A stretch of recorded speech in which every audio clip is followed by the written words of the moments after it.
Dans cette leçon, nous allons introduire les balises de contenu embarqué.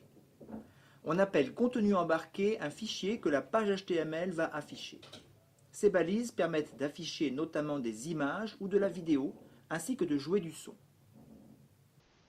On appelle contenu embarqué un fichier que la page HTML va afficher, comme une image ou une vidéo.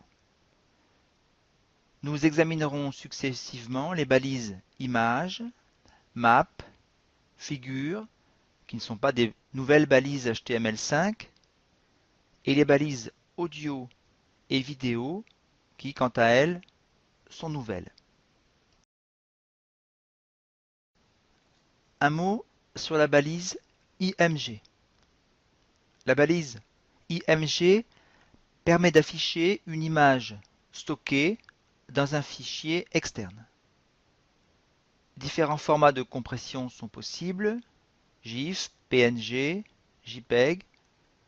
Ces formats présentent les uns et les autres des avantages et des inconvénients que vous pourrez aisément trouver de façon détaillée sur le web. Les attributs de cette balise IMG sont listés dans ce tableau. Le plus important d'entre eux étant évidemment l'attribut SRC qui définit le chemin relatif du fichier à afficher, c'est-à-dire à partir de l'endroit où est localisé le fichier HTML. L'attribut alt permet de définir un texte alternatif qui sera affiché par exemple si l'image est manquante ou lu par un outil de synthèse vocale. Les attributs width et height redéfinissent respectivement la largeur et la hauteur de l'image en pixels. Ces attributs sont optionnels. En leur absence, l'image est affichée à sa taille originelle. L'attribut isMap est un booléen qui permet d'envoyer au serveur les coordonnées de l'endroit de l'image où un clic a été effectué.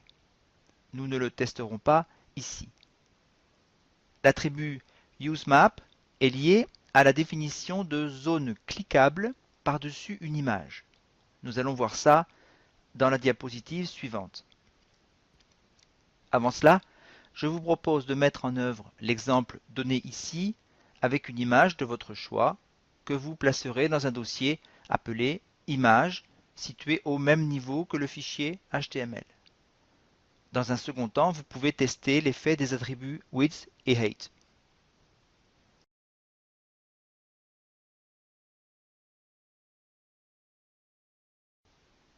Un mot sur la balise map. La balise map permet de définir des zones cliquables de forme rectangulaire, circulaire ou polygonale par-dessus une image. Examinons l'exemple ci-dessous.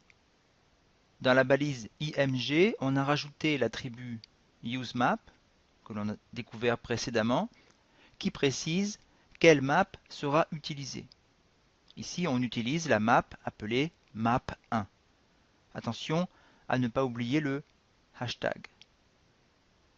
On définit ensuite la map avec ici deux zones cliquables. La première est un rectangle dont le coin supérieur gauche est en 0, 0, c'est-à-dire le coin supérieur gauche de l'image défini dans la balise IMG et dont le coin inférieur droit est en 40, 40. Ces dimensions sont en pixels. La seconde zone est un cercle de centre 150, 150 et de rayon 20. Ces dimensions sont en pixels. Un clic sur la zone rectangulaire affiche la page p1.html.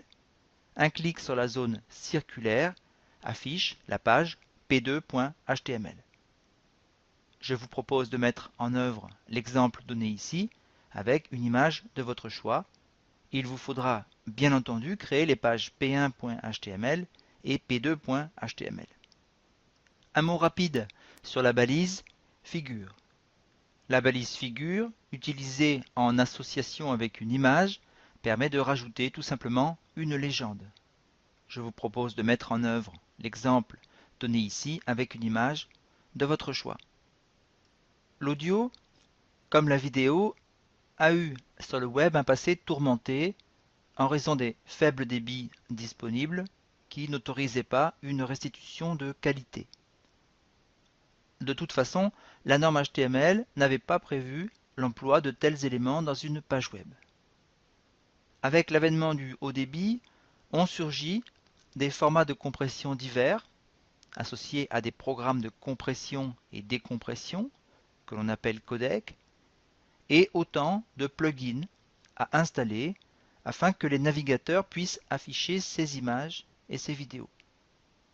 Le format Flash, format propriétaire, a fini par se faire une place de choix. Nous avons tous en tête les sites tels que YouTube et Dailymotion. Les nouvelles balises HTML5 audio et vidéo sont une réponse concrète à ce problème de plugin. Une lecture sans plugin de l'audio et de la vidéo dans une page web. On n'entrera pas ici dans les détails techniques de cette norme, notamment sur les codecs utilisés et sur les rendus différents selon le navigateur.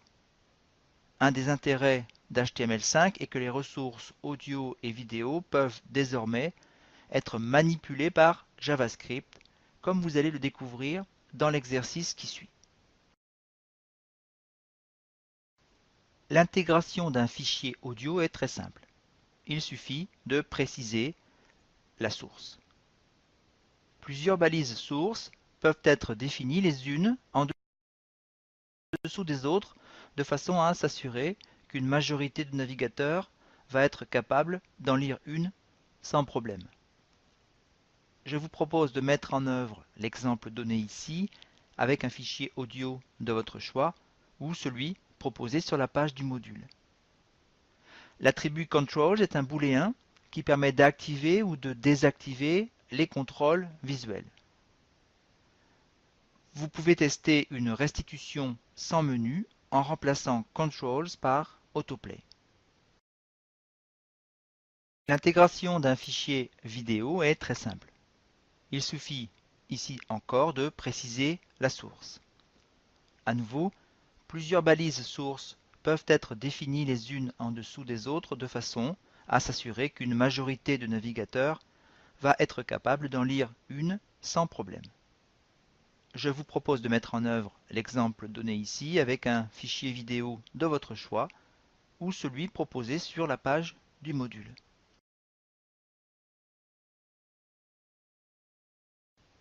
Dans cet exercice, je vous propose de créer des boutons de contrôle d'une vidéo en JavaScript. Étudiez le code ci-dessous. Dans un premier temps, on définit une variable JavaScript ciblant l'élément de vidéo. Si vous préférez, vous pouvez bien entendu utiliser jQuery. On ajoute un bouton qui applique la méthode play à cet objet. À vous de créer un menu complet en ajoutant des boutons pause et retour au début de la vidéo. Je vous demande également d'afficher la durée écoulée ainsi que la durée totale de la vidéo. Une dernière chose, à la fin de la vidéo, une image doit s'afficher sous la vidéo dans un élément div initialement vide. Pour ce faire, vous allez devoir chercher comment utiliser la méthode pause et les propriétés current time, duration et onEnded. Bon travail! Dans la prochaine leçon, nous allons introduire la balise Canvas. Grâce à JavaScript, il va être possible de créer à l'intérieur de cette balise des dessins que l'on va pouvoir transformer et même animer dynamiquement. À très bientôt!